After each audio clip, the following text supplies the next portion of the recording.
Dan hari ini kita nak bercakap soal isu radang mata bersama dengan Dr. Hisham Muhammad Zain, merupakan pensyarah kanan Jabatan Oftalmologi Fakulti Perubatan Universiti Kebangsaan Malaysia. Assalamualaikum Doktor. Selamat datang. Terima kasih. Terus saya tetap mata Doktor. Terus kita bila kita memandang seseorang tu memang kita terus pertama sekali akan memandang ke mata seseorang tu kan. Orang kata the eyes window to the soul. Betul. Dan kita nak bercakap tentang ini. Saya ringkas dahululah bercakap soal radang mata ni kan. Mungkin Doktor boleh tafsirkan dalam konteks perubatan itu sendiri, apakah situasi ataupun keadaan radang mata itu akan berlaku. Okey, terima kasih Ashraf dan Fasha. Okey, radang mata ni sebenarnya ialah satu kondisi yang di mana berlaku inflamasi ataupun pembekakan pada salah satu ataupun lebih struktur mata. So mata kita ni bulat, kecil je kan, tapi sebenarnya dia ada banyak lapisan mata. So jika berlaku keradangan, inflamasi, ia dipanggil radang mata lah. Okey. Itu jadi terus sebab banyak lapis kan, sebab saya tengok macam mata saya ni satu lapis je. Okey, dia sebenarnya bahasanya berlaku keadaan radang mata ni berpunca daripada apa dan daripada kesan dari, sebab lapisan itu ada kan? Lapisan mana yang menjadikan punca berlakunya keradangan mata itu nampak ini perlu dirawat dengan segera? Okey, radang mata ni sebenarnya satu topik yang besar lah kalau kita nak bincang pasal radang mata. So radang mata ni boleh kita klasifikasikan mengikut berjangkit atau tak berjangkit, ataupun kita juga boleh klasifikasikan dia mengikut anatomi mata. Maksudnya konjungtiva, kornea. So konjungtiva tu ialah lapisan paling luar yang mata putih, depan dia ada lapisan yang transparent tu konjungtiva.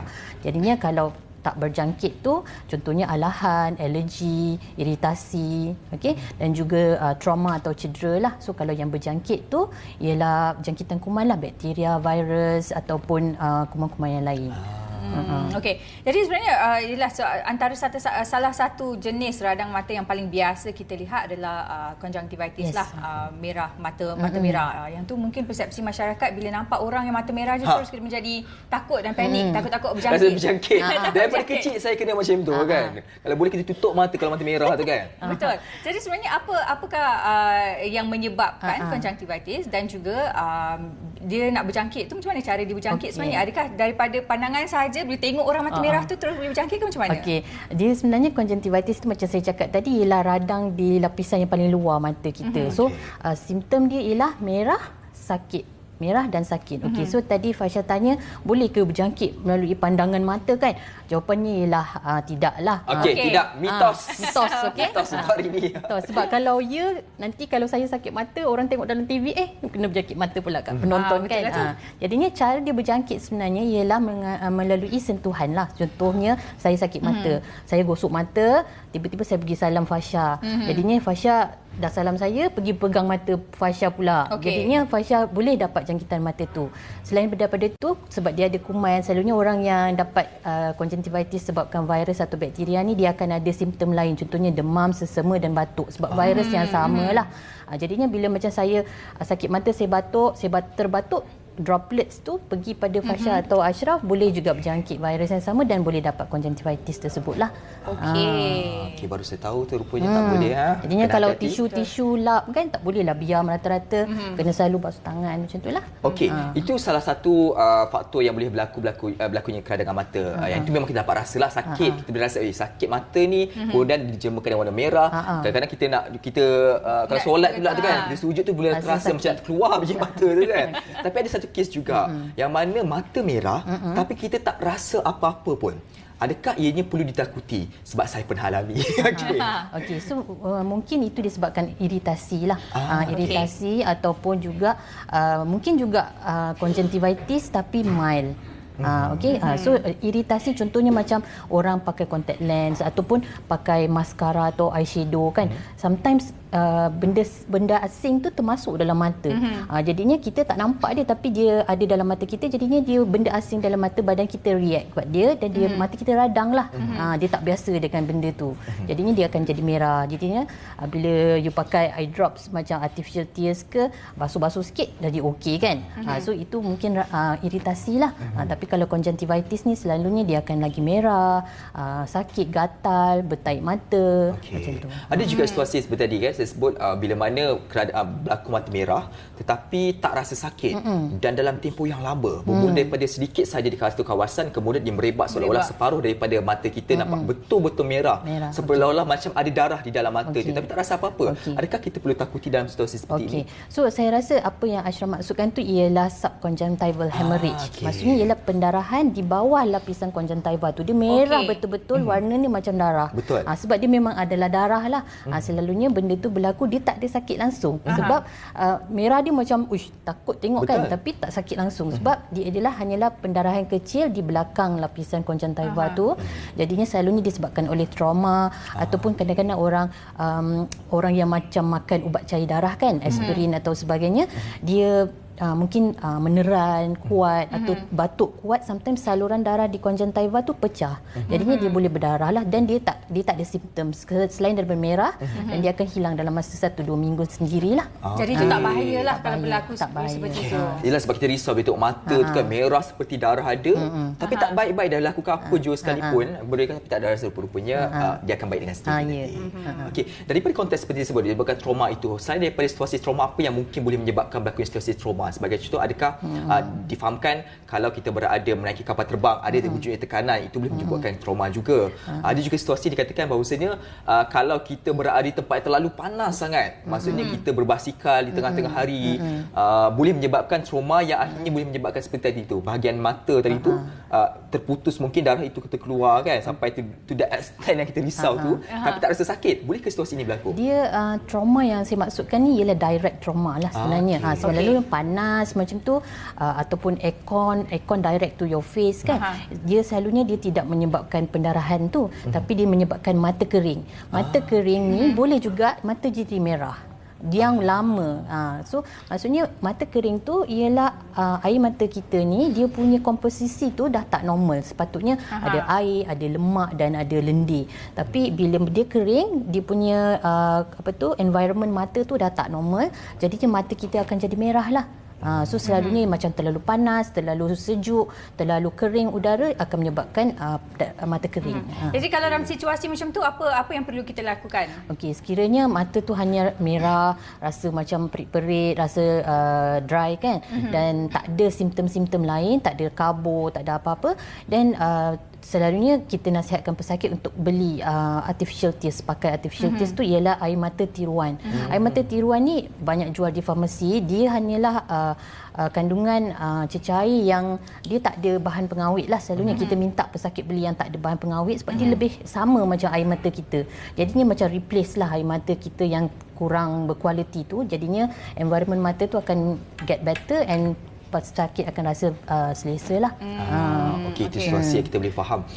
Selain daripada itu juga, kita nak bercakap bagaimana tata cara kehidupan kita, khususnya memakai contact lens ni kan. Bagaimana cara yang baik untuk digunakan bagi mereka? Kita faham contact lens ni kadang-kadang digunakan because kerana kita dikabur pandangan, tak nak pakai cermin mata kan. Betul, dia tak nak pakai cermin mata. Tak nampak handsome nanti kan. Nak juga pakai contact lens kan. Mungkin kita boleh kongsikan penggunaan contact lens ini. Okey, contact lens ni sekarang memang macam famous lah kan.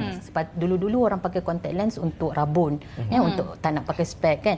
Tapi sekarang dia adalah satu alat macam kosmetik pula. So macam walaupun dia tak rabun tapi mata nak nampak warna lain, pakai contact lens. Okey, contact lens ni kita boleh pakai sebenarnya, okey. Tapi dia ada cara-cara yang macam ni kita nak jaga bila kita pakai contact lens lah. So salah satunya ialah kat mana nak beli contact lens tu. Nombor satu, okay, kita kena beli tempat yang betul lah, maksudnya kedai farmasi ataupun kedai optometris. Kadang-kadang di pasar-pasar malam ada juga jual-jual contact lens kan. Kita khawatiri apa sos dia tu, dari mana kebersihan dia tu kan, kita tak pasti. Jadinya kalau boleh beli di tempat yang betul lah. Okey, jadinya lepas kita dah beli tu, cara pemakaian pula. Jadinya kita kena make sure, nombor satu, kita kena jaga kebersihan tangan lah. Kebersihan tangan dan kebersihan contact lens tu sendiri. Kat mana kita simpan contact lens tu. Contact lens dia ada casing dia kan. Jadinya bila kita tanya orang, kat mana awak simpan contact lens? Oh, saya simpan dalam toilet sebab pakai dalam toilet. Itulah tempat paling kotor sekali, tapi kat situlah orang simpan contact lens selalunya. Jadinya tempat penyimpanan casing contact lens tu, solution dia kena make sure solution tu tak boleh expired lah. Kalau boleh beli yang botol kecil, jangan beli yang botol besar. Sebab selalu orang beli botol besar sebab jimat dan ada ada promotion kan. Jadinya kita beli yang kecil-kecil supaya cepat habis jadinya kita buka yang baru. Okey. So lagi satu yang paling penting ialah berapa lama kita pakai contact lens tu. Jadinya kalau kita start kerja pagi, 8 jam kita dah kena buka contact lens. Itu paling maksimum. Yes. Paling maksimum. Yes. Sebab mata kornea kita ni, tempat kita letak contact lens tu, dia perlukan oksigen daripada environment kita. Jadinya bila kita tampal, oksigen tak dapat masuk. Jadinya mata akan boleh jadi radang ataupun inilah masalah-masalah lain lah. Okey, kita banyak lagi sebenarnya nak bertanya dengan Dr. Aisyah berkenaan dengan penjagaan mata dan juga jenis-jenis penyakit mata yang lainnya. Tapi sekarang kita nak berhenti untuk berehat sekejap. Kita akan kembali sekejap saja lagi. Dengan keharmonian yang ada pada kita kali ini, kita boleh lihat ekonomi kita pertama baik berbanding dengan yang lepas. KDNP, GDP kita 8.9% merupakan yang terbaik, the best in Southeast Asia, yang terbaik di Asia Tenggara. Inflasi kita, inflation kita hanya 4.7% berbanding dengan Europe 10%, US 8.9% dan sebagainya. Inflation negara lain tinggi, kita masih mengawal. Kita mesti pastikan negara kita makmur, dan cara yang paling baik untuk memakmurkan negara adalah keharmonian yang ditunjukkan bersama kita, kesepakatan bersama kita, dan kita hidup sebagai satu keluarga besar, iaitu keluarga Malaysia.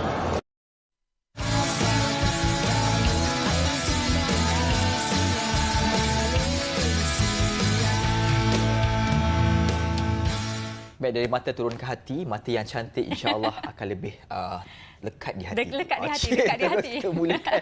Okey, sambung lagi doktor. Bercakap soal radang mata ini, pastinya kita nak tahu juga kesan kalau kita tidak merawat keradangan mata. Yalah, kadang-kadang kita ni macam alah sakit sekejap je. Lepas ni 2-3 hari baiklah ni kan. Dan kita pun mengambil jalan mudah, mengambil tadi air mata palsu tersebut, eye drop untuk sesakan. Tapi rupa-rupanya tak baik-baik lagi. Jadi apakah kesan lebih buruk kalau kita tidak merawat dengan cepat? Okey. So macam saya cakap tadi, radang mata ni sebenarnya besar, banyak jenis lah. So conjunctivitis tu ialah yang paling macam mild sekali lah kalau nak bagi tahu kan. Okey, so kalau conjunctivitis sahaja kita tak rawat, maksudnya tak pergi hospital, mungkin dia boleh baik sendiri. Sebab macam contoh kita batuk sesama lah, kita tak pergi doktor pun dia baik sendiri kan, sebab dia virus yang sama, dia akan baik sendiri.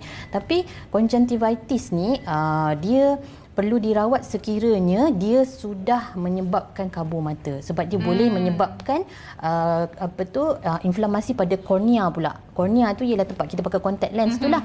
Jadinya bila conjunctivitis sudah merebak pada kornea, dia menyebabkan keratitis. So bila ada keratitis, penglihatan akan jadi kabur sikit. So ada certain virus yang boleh menyebabkan keratitis lah. So bila kabur tu, then you have to go to jumpa doktor mata lah.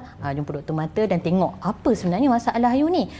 Okey, itu satu. Okay, kalau dia menyebabkan kabur mata. Dan kita kena tahu juga kadang-kadang mata yang sakit mata yang semakin teruk, semakin sakit, semakin merah, semakin kabur, mungkin dia bukan conjunctivitis, sebab radang mata ni dia ada banyak. Okey, takut-takut sebenarnya dia adalah uveitis. Okey, uveitis tu ialah radang mata yang terkena pada lapisan tengah-tengah mata. Dipanggil macam mata hitam kita tu lah, iris, ciliary body dengan choroid lah kita panggil. Kalau tengok anatomi mata tu kita tahulah. So bila dapat uveitis ni, dia adalah lebih teruk. Symptoms dia bukan setakat merah dan sakit, dia akan ada kabur mata, ataupun sometimes patient kata dia tak kabur tapi saya nampak ada macam habuk-habuk terbang lah doktor. So yang tu kita panggil floaters. Okey. So floaters tu, bila ada simptom floaters dan patient tu silau terlebih, itu tanda-tanda uveitis. Jadinya bila ada uveitis, kita tak boleh treat sendiri, kita tak boleh pergi klinik beli ubat pakai sendiri, treat sendiri tak boleh. Kena pergi jumpa doktor mata. Sebab uveitis ni dia ada banyak sebab dan dia boleh jadi teruk lah. Dia boleh disebabkan oleh jangkitan kuman ataupun dia sebabkan oleh inflamasi badan kita sendiri, autoimmune disease ataupun genetic factor lah. Jadi kalau rawatan untuk uveitis tu adalah melalui ubat-ubatan ke macam mana? Ya, uveitis ni kita kena investigate dulu apa sebab uveitis ni. Sebab macam tadi saya kata, kita boleh bahagi kepada jangkitan ataupun tak berjangkit. Jika dia jangkitan kuman, contohnya TB pun boleh menyebabkan uveitis. Orang selalu ingat TB paru-paru. Tapi TB ni dia boleh pergi pada mata kita tanpa pergi pada paru-paru. Jadinya kita panggil extra pulmonary TB. Maksudnya dia terus pergi mata. Jadinya kalau dia confirm TB, bila kita check, kita ambil kuman kita test untuk TB positif. So kita kena start ubat TB. Jika tak, dia akan berlarutan dan boleh menyebabkan kebutaan lah. Dan kuman-kuman lain, virus, herpes virus, boleh juga kuman kucing, toxoplasmosis kan. Sometimes ada pesakit datang, dia ada kucing kat rumah. Lepas tu tiba-tiba dia kata mata tak nampak lah doktor, dah seminggu. Bila kita check, kita suspect ni macam kuman kucing. Bila kita tanya ada kucing kat rumah? Ada. Kucing saya pun macam tak berapa sihat lah dalam sebulan ni. Mungkin kucing tu bawa kuman dan terkena pada dia lah, so masuk dalam mata gitu. Ini benda-benda yang kita tak pernah tahu ya, Ashraf. Dia masuk kucing tadi, lepas ni kena cek kucing kat rumah ni. Okey, saya nak tanya juga sebab kadang-kadang kan macam doktor sebutkan tadi, kadang-kadang kita rasa macam ada nampak benda-benda dalam mata, kadang-kadang kita nampak bintik-bintik dalam mata. Adakah itu salah satu simptom keradangan mata atau macam mana? Okey, so benda yang kita nampak, benda asing dalam mata tu dia terbang-terbang tau. Dia terbang-terbang, selalu pasien akan kata, saya ingat macam ada nyamuk doktor, tapi macam bukan. Tak boleh tangkap. Sebab sebenarnya di dalam mata kita. Okey, jadinya memang tak boleh nak tangkap lah kan. Okey, so sebenarnya ialah dalam mata kita, bola mata kita ni dia ada cecair. Cecair dalam mata kita ni kita panggil vitreous. Okey, so vitreous ni dia adalah jelly dalam mata kita untuk tahan shock kalau ada apa-apa masalah lah. Okey, so bila kita mengalami radang, sel darah putih akan increase dekat dalam mata, akan bertambah. Jadi sel darah putih ni yang terbang-terbang dalam mata, itu yang kita nampak sebagai floaters. Okey, tapi orang-orang normal macam kita ni akan ada floaters juga kadang-kadang. Betul tak? Macam kadang-kadang kan, kenapa macam mana nampak benda tapi tiba-tiba hilang pula kan. So itu pun adalah floaters, tapi dia bukan disebabkan oleh radang mata. Dia disebabkan oleh jelly dalam mata kita tu. Bila kita dah berusia sikit ataupun orang yang dia rabun jauh, power dia tinggi, dia punya jelly dalam mata tu, vitreous tu boleh menjadi cair dengan cepat. Maksudnya sepatutnya kita macam umur 40 something baru vitreous tu start cair dan kita boleh selalu dapat floaters tu. Tapi macam contoh orang yang power tinggi, spek mata power tinggi, maksudnya bola mata dia panjang tau.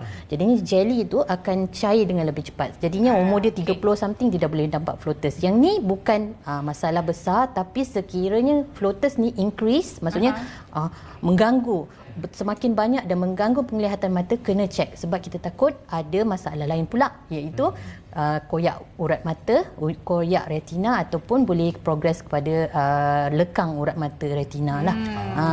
So floaters ni you mesti kena cek. Tak boleh duduk rumah. Tak apalah, sikit je nanti hilang kalau sendirilah. kata dia kadang-kadang ada, kadang-kadang tak ada, tak apa. Tapi kalau semakin teruk, maksudnya hari ni tiba-tiba ada sudden floaters, daripada tak ada tiba-tiba banyak. Dan mengganggu penglihatan mata you terasa terganggu. You kena pergi cek mata. Ini satu perkara yang cukup menarik, satu perkara yang kadang-kadang kita anggap sebagai remeh, tetapi itu barangkali boleh menyebabkan komplikasi lebih buruk. Dan pastinya kita nak bercakap tentang bagaimana untuk dapatkan mata yang sihat. Kerana kata orang kalau nampak warna putih tu cantik, bersih, adakah pertama soalan saya, adakah itu mata sihat?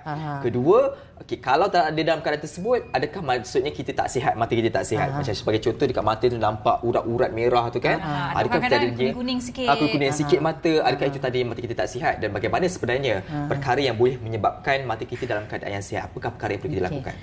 Mata yang sihat ni bukanlah kita tengok warna dia. Sebab kadang-kadang dia genetic factor. Macam contoh genetic factor.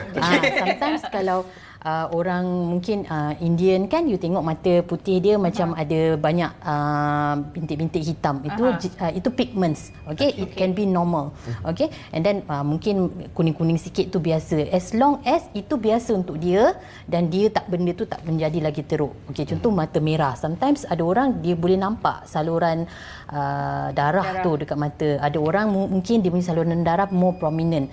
Tapi kalau macam itu memang biasa untuk dia, then tak apa. Tapi kalau mata dia semakin merah, itu tak normal lah, tak sihat lah untuk dia. Okay. Kalau dalam situasi macam itulah, bila kita nak bercakap pasal penjagaan mata itu sendiri, pemeriksaan mata, mungkin ramai yang jarang atau tak pernah menjalankan pemeriksaan mata. Berapa kerap patutnya kita jalankan pemeriksaan mata? Kita nak cakap berapa kerap macam ikut jadual waktu tu tak adalah. Okey, tapi disarankan kalau kita berumur 40 tahun ke atas, kita mesti dah kena cek mata lah.